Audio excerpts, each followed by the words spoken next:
Welcome to 5 Minutes, your quick dive into the wide-ranging world of insurance, technology, and leadership. I'm Miguel Edwards, and I'll be your guide as we explore these topics that are transforming not just the insurance industry, but the business world at large. Along with sharing observations I've made over the span of my career in insurance, technology, and operations, I'll be chatting with some of the brightest minds in business and leadership. Whether you're a seasoned executive or a rising star, an industry expert, or just curious about how technology is revolutionizing insurance, this is your perfect spot for your weekly dose of insights. This is 5 Minutes.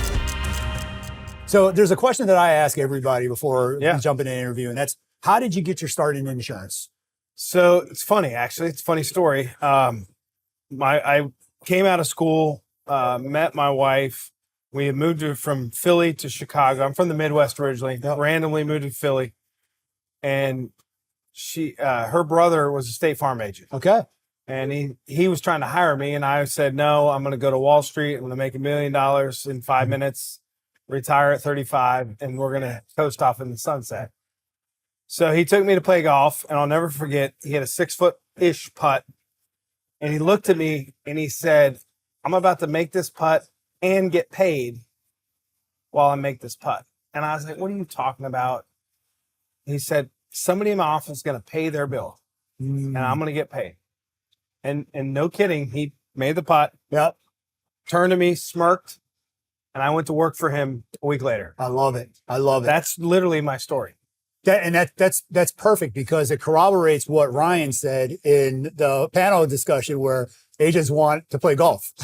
100%. I love it. Because I told him, I said, you guys are like a bunch of used car salesmen. But yet he didn't work. Right. He played golf. Right. Had a great lifestyle.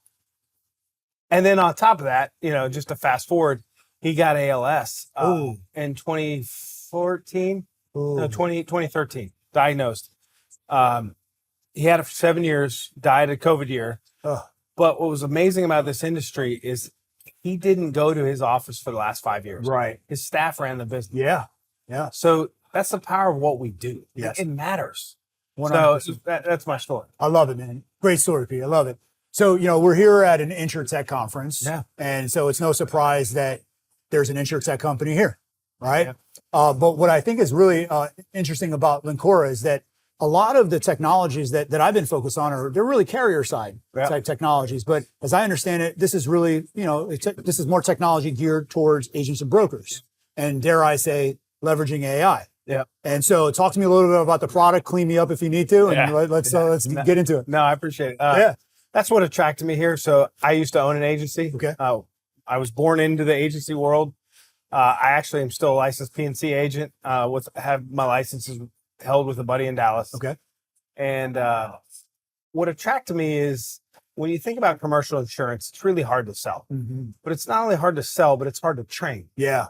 It's hard to find people that are good at it. When I first started in the business, I wore my field underwriter out. Okay. Because I would call them and say, hey, I got this thing. What do I do? What questions do I ask? What form do I fill out? Mm-hmm. It's just very complicated. So, fast forward to when I met the Lincora team, I was fascinated by what they were trying to do to simply simplify the entire process. Right. So you mentioned AI. I hate the word AI because what does that really mean? Right. Everybody's got AI. Right. You can't walk anywhere without thinking about and hearing about AI. And so what does that really mean? What does it do? AI, when I think about it, is all about inputs to get outputs. Okay. If your data is full of a mess, you're going to get messy outputs. Right. And so, yes, we use AI to help facilitate our output, but it's kind of like when I think about blockchain, right? Blockchain, we used to talk about blockchain all the time. Everybody had blockchain, everybody's doing blockchain, but no one really probably still doesn't know what that means. Right. But what I love about what we're doing is we're taking the ability to take a bunch of business data, take an underwriting approach, marry them together, and make it super simple. So when Hank's Handyman walks through your door, you get a call and say, hey, I need to get a quote. Right. I know everything about Hank's Handyman, and I know what the recommended coverages are. If I'm a new producer, if I'm an agency owner trying to train a staff member, I now have the ability to make that process super simple. Absolutely. So yes, we use AI. Yeah. And I do love AI. Yeah. But the term is often, it's overused often. Thank you for joining this episode of 5 Minutes. If you've enjoyed our discussion, we'd love for you to share it with anyone else you think might find it interesting. Also, please subscribe on whatever podcast platform you're listening on and hit that bell to stay on top of the game with our practical 5-minute episodes. We look forward to seeing you again next week.